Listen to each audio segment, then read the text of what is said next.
This week, Representative Carrie Porter from California announced she's running for Senate, even as there's rains that have caused floods that have killed 15 people. But she thought this was a great time to announce her Senate candidacy anyways. Does she have a shot at winning? So really, eye on the prize here, right? Let's not forget this is 2 years away.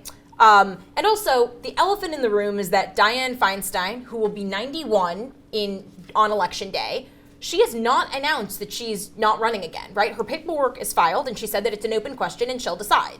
She did not step out of the race in 2018, and that was after, if you recall, she was the senator who got the original letter from Christine Blasey Ford that reopened up the Kavanaugh Supreme Court confirmation hearings, right? And it's her handling, or her office's handling of that letter that got Blasey Ford's identity leaked, right? Because Blasey Ford wasn't ready to come forward. That didn't get her out of the race. She had Kevin Daly on, who was the president pro tempore of the Senate. He was still challenging her in 2018. He's very left-wing, and he couldn't even beat her, right? California is a weird state because obviously it is indigo blue, bluest state in the union, but not every race becomes an ideological litmus test, right? So here are the other people that we're debating, or that are currently debating whether or not they'll step in, right? There's Ro Khanna, who is a very interesting heterodox progressive, right?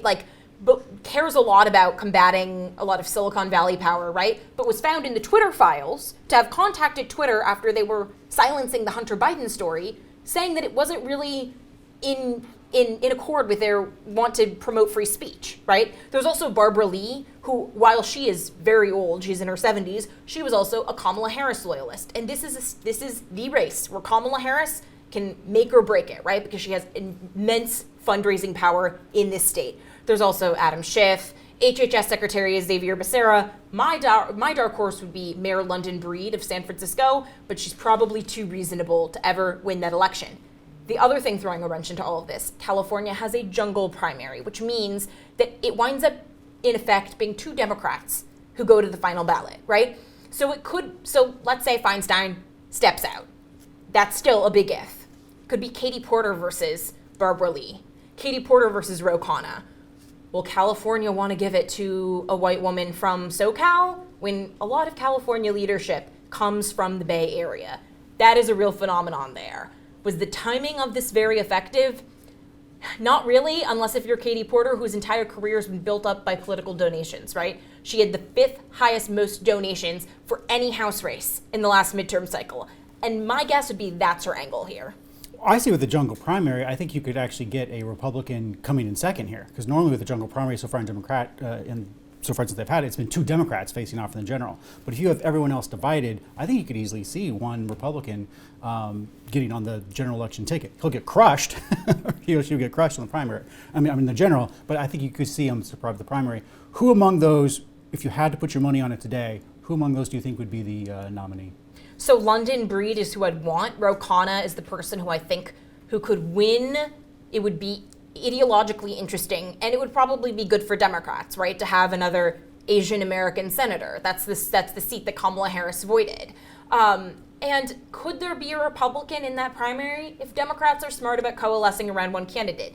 And historically, Democrats have been a little bit better about that than Republicans. It's not impossible, but again, it's a big if. That is all if Dianne Feinstein decides to resign, which amid reports of her health struggles, she probably should, but will she want to? That's a different question. I actually think Katie Porter's the weakest of these candidates.